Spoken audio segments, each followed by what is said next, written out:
the last banana out of the bowl to put on my cereal. Well, a few minutes later, my two big brothers came in. They said, "Hey, Kemp, is that the last banana?" I said, "Yep," and I got it. How many of you have an older brother or sister? You know that wonderful feeling you get when you finally pull one over on them? Boy, that morning I had them. I had them, and I knew it. They wanted my banana. But big brothers do not beg little brothers for anything.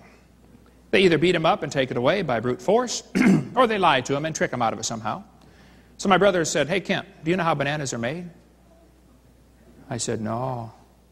I was only 6 years old. It's been proven in laboratory tests the brain doesn't even start to grow until kids are 18 to 20. How many parents can verify that one from raising kids? Yeah. I said, "No, how are bananas made?" And they said, "Well, down in South America, they have these spiders that live up in the trees, and when they die, all their legs fold up, and then mold begins to grow on the dead spider legs. And a banana is actually made from moldy spider legs." I said, "You guys are lying to me. You just want this banana because you know it's the last one." They said, "No, brother, we're not lying. You cut that thing in half and look in the middle, you can still see the black spots where his legs were." You know, I did not eat bananas for nearly 3 years after that. They lied to me. Have you ever been lied to before? You know, I would not have believed that lie if it hadn't been for those black spots. If you want to get somebody to believe a lie, you have to mix it in with some truth. That's a technique they've been using for years to sell all sorts of different products. They mix two things together that do not belong together. That's what they do to kill rats. They mix good food and rat poison together. Did you know rat poison is 99.995% good food? There's very little poison in rat poison. But the poison is what kills them, of course. They mix two things together that simply don't belong together. They do the same thing to sell cigarettes. They mix them in with cowboys. Have you stopped and thought about that? What is the connection between smoking Marlboro and cowboys? Do all cowboys smoke Marlboro? No. Do you have to smoke Marlboro to be a cowboy? No. If you start smoking Marlboro, do you become a cowboy automatically? No. You may smell like a horse, but you are not a cowboy. Actually, it's been proven in laboratory tests that nobody in the world smokes. Nobody smokes. Only the cigarette smokes. The person is the sucker. That's all. I think they ought to have some truth in advertising. They should put the real name on those things. They should call them cancerettes, breath rotters, bypass, malignant, phlegm balls, and money suckers. Truth in advertising. You know, but they do the same thing to sell beer. They try to associate beer with sports. What does beer have to do with sports? They always get some big old football player standing there holding his can of Bud Dummer. Or Bud Stupid. You know, they call it Bud Weiser, but it don't make him any wiser, that's for sure. He's got his Bud Dummer, Miller Low Life, or Dead Dog, whatever it is. He says, "Man, you drink this stuff and you'll be a football player." Yeah, right. The Bible says you drink that stuff and you will wreck your life. Who hath woe? They that tarry long at the wine. How many lives have been ruined from alcohol? How many innocent lives have been ruined because somebody else was drinking and ran into them or ran over them or something? The Bible says don't even look at it when it becomes fermented. Habakkuk said, "Woe to him that giveth his neighbor drink." One kid said to me one day, he said, "What's the matter, Mr. Hovind? Don't you like beer?" I said, "I don't know. I've never tasted it. I'm 50 years old, never had a drop in my life." Well, I've had NyQuil a couple times. And he said, "Well, how do you know you won't like it if you don't try it?" I said, "Oh, son, that's a brilliant way to live. Let me ask you a question. Have you ever laid your head under a semi-truck?" Well, how do you know you won't like it if you don't try it? You don't have to try everything to figure out if it's good or bad. There's other ways to learn, you know. But this mixing of the good and the bad together is exactly what's going on in our science textbooks. Now, folks, I like science. I taught it for 15 years. I even have a PhD in education. Stands for post-hole digger. Got one. I'm not against science. I want two kids here that like science that would like to learn the scientific way to shoot a rubber band. Okay, right there, ma'am. Do you know how to do this already? No, come on up here. Come on up here. And one more. Let's get one boy up here. One boy that wants to learn the scientific way. You can shoot. Come on. You want to learn this? You can be a movie star, too. People are going to see this all over the place. Now, what's your name? Lindsay. Lindsay, and this is? Aaron. Aaron. Let me get my rubber bands here. I just happen to have a few rubber bands. Okay, Lindsay, pick a rubber band out of there. Okay. And Aaron, right? I want you to see how far down the center aisle you can shoot that rubber band. Okay, Lindsay, go ahead. Right, yeah, right there. Oh, wow. About 8 rows back. Okay, Aaron. Ooh, about 9 rows back. Now, I know the scientific way to shoot a rubber band. In just a moment, you're going to ask me a question, and the question has 5 words in it. I already know the question that you're going to ask me. Watch this. Ready? Back row of the church. And the question is? How did you do that? How did you do that? I told you, it had 5 words in it. Now, I am fully aware of the fact that some people should not learn how to do some things. He's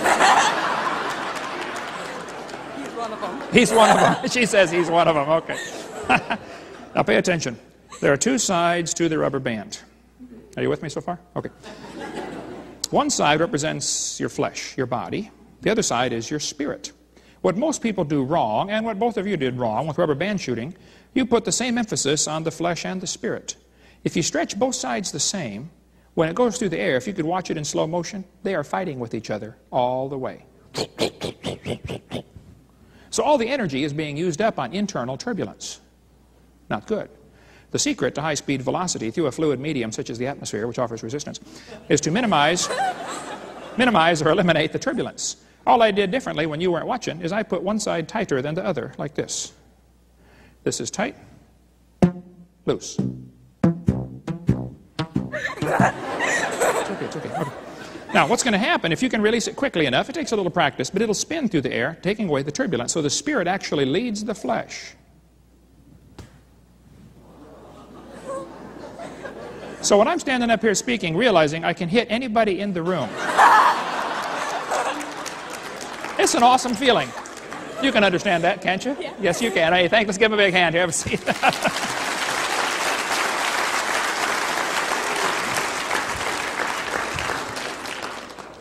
That is one of about 50 different science lessons we teach kids at our Dinosaur Adventureland, how to shoot the rubber band the scientific way. And some of you are not going to go very far in your life because you put too much emphasis on the flesh. Quit emphasizing the flesh so much and start emphasizing the spirit, and you'll be amazed what you can do for the Lord. When we get done here today, we're going to make some paper airplanes that'll go about 400 feet during the break time. You can get on our website and see how to make those under super long-distance airplanes. They're pretty cool too. We like science. I'm not against science, folks, but I'm telling you, there's some poison mixed in with our science books. And that's what I want to show you today. I'm not against the science, I'm against the poison part. Here's a first grade textbook. They tell the kids in first grade, the Earth has changed much since its formation 4.5 billion years ago. Now just hold on a minute. Is the Earth 4.5 billion years old? No, as we'll see in a minute. But if you tell that to a first grader, he's going to believe you. First graders believe everything you tell them. They believe bananas are moldy spider legs. I did. And then tell them again in second grade, since its formation 4.5 billion years ago, Earth has changed. Down here it says, life too has evolved on Earth. This word evolved is a very tricky word. I've had 77 debates now at universities. I've learned how to win the debate in the first 5 minutes. If somebody says, do you believe in evolution? I simply say, what do you mean? Because there are 6 different meanings to that word. You let them define exactly what they mean, and you probably believe in it. Because one of the 6 meanings is indeed scientific, and I do believe in it. 5 of them are not scientific. They're silly. But they mix them all together like it's some kind of package deal, and you got to buy them all at the same time. This is how they confuse the kids. It's so simple. Now watch this. The first meaning of the word evolution would have to be cosmic evolution. Somewhere, somehow, time, space, and matter have to come into existence. The Bible answers that in 10 words. In the beginning, God created the heaven and the earth. In the beginning, that's time. Time has 3 dimensions, past, present, future. You know, you can't be any place and be outside of time. It permeates everything. In the beginning, God created the heaven. Heaven is 3 dimensions, length, width, height. And earth, matter, has 3 dimensions, solid, liquid, gas. A trinity of trinities in only 10 words. You know, you can't have any one of those without the other 2. If you had matter but had no space, where would you put it? If you had matter and space but had no time, when would you put it? Those 3 come into existence simultaneously. The Big Bang Theory has to try to answer that. It's a dud. We'll talk about that in a minute. But you have to have what we call cosmic evolution. Secondly, there would have to be chemical evolution. If the Big Bang Theory is true, the Big Bang produced hydrogen and maybe some helium. Well, then how did we get all these other elements? People say, oh, it's done by fusion. Yeah, you can't get past iron with fusion. Better study that one out.